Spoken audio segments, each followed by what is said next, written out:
अब मैं शुरू से मैं फिर समझा रहा हूँ आपको, क्योंकि यह आपकी ट्रायल क्लास है। ये 2-3 दिन मेरी ट्रायल क्लास होगी, पर मैं सिलेबस पढ़ाऊँगा और सिलेबस को पॉइंट से लिखाऊँगा और एक एक सिलेबस को समझाना, एक एक सिलेबस के चैप्टर को, क्वेश्चन को लिखाना, ये दायित्व मेरी बनती है कि आपको हर चैप्टर की पूरी कॉन्सेप्ट आपके कॉपी में, आपकी बिल्कुल माथा में, आपकी पूरी संपूर्ण जानकारी मैं 2 महीना में दूँगा। और मैं आशा करता हूँ कि इस 2 महीना की तैयारी में आप 9 से 10 जो हाई स्कूल है और 11 से 12 ही एग्जाम नहीं, आप इतिहास विषय लेकर निश्चिंत हो जाएंगे। इतिहास विषय आपके लिए जीवन की कोई समस्या ही नहीं है, वो समस्या को मैं जड़ से दूर कर दूंगा 2 महीना के अंदर। अब मैं कहा कि इतिहास के जनक हेरोडोटस हैं। इतिहास को कितने भागों में बांटा गया है? 3 भागों में, प्राचीन भारत का इतिहास, मध्यकालीन और आधुनिक भारत का इतिहास।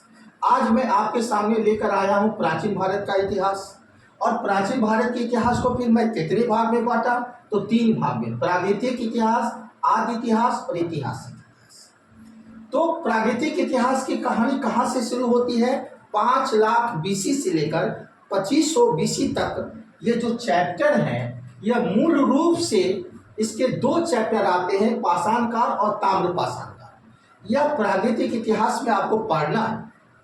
अब दूसरा चैप्टर जो आते हैं आदि इतिहास में, यानी इसमें 2 चीज आ रही है, एक पुरातत्व आ रही है, एक लेखन आ रही है। तो लेखन एक होता है पढ़ना और एक होता है नहीं पढ़ना। तो वैसा लेखन जिसमें पढ़ा नहीं गया है, जिसमें अभी तक पढ़ना संभव नहीं है किसी भी इतिहासकार के लिए भी, तो निश्चित तौर पर पुरातत्व और लेखन दोनों कला को लेकर आदि इतिहास मौजूद है। इसका मैं सिंपल उदाहरण देता हूँ। हड़प्पा काल में जो लिपि के अक्षर हैं, अभी तक उसको पढ़ा नहीं गया है। नहीं पढ़ने के कारण ही हड़प्पा काल को आदि इतिहास में पढ़ा। अब वैदिक काल 600 बीसी के पहले जो वेद लिखे गए हैं, उसको मौखिक में बोला गया है।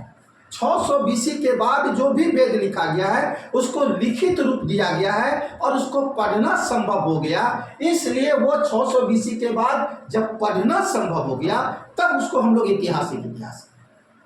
तो आप मोटा मोटी यह कह सकते हैं कि जब हम किसी भी चीज को लिख कर पढ़ना सीख गए और वो घटना घटी 600 बीसी के बाद, तो 600 बीसी के बाद जो भी इतिहास आते हैं वो ऐतिहासिक इतिहास आते हैं और उसका दायरा काफी बड़ा है। उसमें बहुत सारे चैप्टर आपके आते हैं। 6ठी शताब्दी ईसा पूर्व में धार्मिक सुधार आंदोलन में जैन धर्म, बौद्ध धर्म।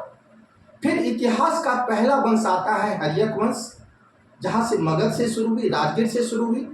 दूसरा इतिहास में आता है शिशुनाग वंश। तीसरा आता है नंद वंश। चौथा आता है मौर्य वंश। फिर मौर्य के प्रशासन है। फिर मौर्योत्तर काल में 2 चीज आती है। एक आता है जो भारत के खुद विदेशी शासक है और फिर विदेशी शक्ति भारत पर आक्रमण की। तो मौर्योत्तर काल में 4 विदेशी शक्ति भारत पर आक्रमण की। और आपको बता दें कि यह जो मौर्योत्तर काल है, इसमें देव विदेशी शासक थे, वो ब्राह्मण थे। 3 देशी शासक थे, तीनों ब्राह्मण थे, इसलिए इसको ब्राह्मण वंश भी कहते हैं। जैसे शुंग वंश, कन्नब वंश, सातवाहन वंश, इस तीनों वंश को ब्राह्मण वंश भी कहा जाता है। और ये यहाँ के ही शासक थे, भारत के ही शासक थे, इसलिए इसको देशी शासक कहते हैं। अब मौर्योत्तर काल में 4 विदेशी आए। तो जो भारत में सबसे पहला विदेशी आया वो हिंद यवन आया। वो हिंद यवन आया बैक्ट्रिया से, अफगानिस्तान से, बैक्ट्रिया अफगानिस्तान में। दूसरा शासक आया जो आए आपको हिंद यवन के बाद, वो आए शक। ये भी शक मध्य एशिया, ईरान, इराक से आए। और तीसरा जो शासक आए वो पहलव आए, वो भी ईरान, इराक से आए। और जो चौथा विदेशी शासक आए वो आए कुषाण, और वो चीन से आए। तो 4 विदेशी शासक आए मौर्योत्तर काल। और कुषाण के सामंत थे गुप्त वंश। गुप्त वंश के पूरे राजा को पढ़ना है, श्रीगुप्त को, घटोत्कच को, चंद्रगुप्त प्रथम को, समुद्रगुप्त को, रामगुप्त को, चंद्रगुप्त विक्रमादित्य को, कुमारगुप्त को, अश्वगुप्त को। ये तमाम सारी जितनी भी जानकारी है वो सब ऐतिहासिक इतिहास में आपको पढ़ना है। और मैं सभी चैप्टर को आपको समझाकर उसका पूरा अवधारणा को क्लियर कर कर उसकी कंटेंट्स को आपको समझाकर मैं पूरी कॉपी में नोट कराकर, ताकि अगर बीपीएससी हार्ड से हार्ड क्वेश्चन दिया है तो आपका निश्चित तौर पर बनना चाहिए, क्योंकि एक एक नंबर की लड़ाई है और आप जितना ज़्यादा अटेम्प्ट लेंगे और अपने आप को सीट सुरक्षित करेंगे। मैं कोशिश करूंगा कि आप रैंक में आए, बिहार के रैंक में आए मेरी विषय रैंकर बनकर उभरे, और जब आप रैंकर बनकर उभरेंगे वैसी तैयारी करेंगे तो सफलता तो आपको निश्चित मिलना ही मिलना है 100%। और मेरी पूरी कोशिश होगी कि मेरे द्वारा जो बच्चे पढ़े वो 100 का 100% सफल हो। सफलता पर मेरी पहली जोर होगी। दूसरा, आपने क्या कॉन्सेप्ट यहाँ निकाले कि कौन सा इतिहास को आदि इतिहास में रखेंगे, तो हड़प्पा काल और वैदिक काल को आदि इतिहास में रखें। वैदिक काल 600 BC के बाद जो भी चैप्टर पढ़ना है वो टोटल का टोटल ऐतिहासिक इतिहास में इस चैप्टर को हम लोग सजा दें। तो निश्चित तौर पर अब हम आते हैं जो मैंने पहले शुरुआत किया था, प्रागैतिक इतिहास का प्रथम चरण पाषाण काल। पाषाण का मतलब होता है पत्थर।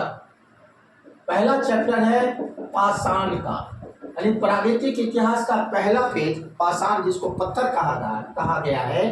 तो मनुष्य सबसे पहले जब इस पृथ्वी पर बंदर थे और बंदर से मानव बने अपने कर्म में, ठीक है, उस जब बंदर से मानव का विकास हुआ और उस समय समूचे भारत की जो पूरी विश्व की जलवायु है पूरा ठंडी ही ठंडी है, मौसम अनुकूल नहीं है उसके शरीर के अनुकूल। आपके अंदर जब पूरे वातावरण में गर्मी आती है तब आपका शरीर डेवलप करता है, आपके शरीर के अंदर की जो ऊष्मा है वही आपको जिंदा रखती है। और जब पूरी शरीर से ऊष्मा निकल जाती है तो आप डेड बॉडी हो जाते हैं, इसलिए डेड बॉडी का पूरा शरीर ठंडा होता है।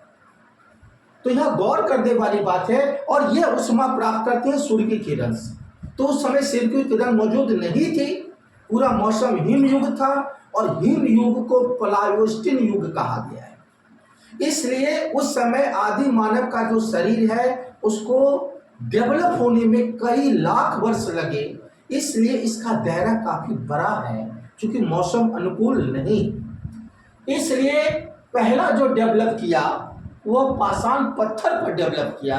और पाषाण काल जो इंडिया का डेट है वो 5 लाख से 5000 BC है, जिसको पत्थर युग कहे, अंग्रेजी में स्टोन युग कहे और हिंदू में पाषाण युग कहे। पाषाण का मतलब ही पत्थर है और पत्थर का मतलब स्टोन होता है, इसलिए इसको स्टोन एज कहते हैं, अंग्रेजी में स्टोन एज। तो सबसे पहले मैंने डेवलप किया स्टोन एज पर। और जैसे माथा मेरा विकसित हुआ, पाषाण काल आते आते आप बुद्धिमान मानव बीच में ही हो गए थे, होमो सेपियंस। और जैसे आपने डेवलप कर लिया तो आप पत्थर से आगे कुछ सोचे, और वो आगे क्या सोचे, तो आपने पहला धातु बनाया कॉपर। तो मनुष्य के द्वारा पहला खोजा गया धातु बना कॉपर। अब कॉपर से आपकी दिमाग ज्यादा विकसित हुई तो हड़प्पा काल में आपने टीन का आविष्कार कर दिया और कॉपर में टीन को मिलाकर कांसा तैयार कर दिया। अरे आपने दूसरा धातु तैयार कर दिया ब्रॉन्ज यानी कांसा। हड़प्पा काल की जो भी औजार हैं वो कांसा के हैं, इसलिए हड़प्पा काल को कांस्ययुगीन सभ्यता भी कहते हैं। निश्चित तौर अब बात होती है कि आप कांसा से भी कितना डेवलप किए। मनुष्य जैसे जैसे है वो डेवलप ही इतिहास की प्रक्रिया है, निरंतर विकास ही इतिहास की प्रक्रिया है। आप जैसे जैसे विकास करते हैं एक नया इतिहास बनता है। और इतिहास वो सदैव प्रकृति में चलने वाली क्रिया, वो प्रकृति में कभी रुकेगी नहीं। जो निरंतर हमेशा प्रकृति में चलते रहे वो प्रकृति में कभी नहीं रुके, वही इतिहास। मैं इसको इतिहास ऐसी परिभाषा बताता हूँ। निश्चित तो हमेशा चलने वाली क्रिया इतिहास।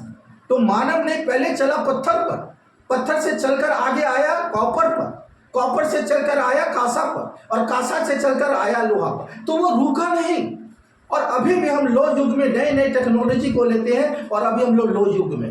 तो निश्चित तौर पर मैं कह सकता हूं कि मैं प्रेजेंट अवस्था में लौह युग में हूं, चौथे अवस्था में हूं। यानी इतिहास मेरा 4 अवस्था में डेवलप किया। पहले पाषाण पत्थर पर, दूसरा तांबा पर और तीसरा जो है ब्रॉन्ज पर, कांसा पर और चौथा लोहा पर। और अभी प्रेजेंट में मैं लौह युग में हूं। तो प्राचीन भारत के इतिहास को 4 भाग में अगर सजाने भी आएगा धातु के रूप में तो आप सजा सकते हैं। पहला है पाषाण, पाषाण का मतलब पत्थर, पत्थर पर डेवलप किए। दूसरा तांबा पर डेवलप किए, तीसरा कांसा पर किए और चौथा लोहा पर। तो इसमें 3 मेटल है, 3 मेटल एज है।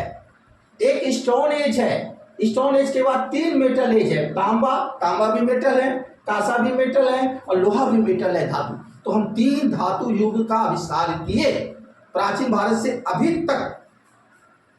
तो अभी हम लौह युग में हैं, निश्चित तौर पर लौह युग में हैं। विश्व के जितने भी कारखाने हैं, औद्योगिक क्रांति जो भी विकसित देश है, उद्योग धंधा पर विकसित है और वो पूरा डेवलप है लोहा पर। तो उस समय की लोहा का खोज और प्रेजेंट की लोहा की खोज के कारण समूचा देश विकसित है। तो यह पूरा हम लोग क्रमिक बढ़ रहे हैं। पहले मैंने पत्थर का खोज किया पहला फेज में, दूसरा फेज में तांबा का खोज किया, तीसरा फेज में कांसा किया, चौथा में लोहा किया और आने वाला जो पीढ़ी है वो भी खोज करेंगे। तो इतिहास हमेशा निरंतर चलने वाली क्रिया है जो प्रकृति में कभी समाप्त नहीं होगी। जब तक पृथ्वी है तब तक इतिहास का क्रम चलते रहेगा, उसकी गति कभी नहीं रुक सकती। अब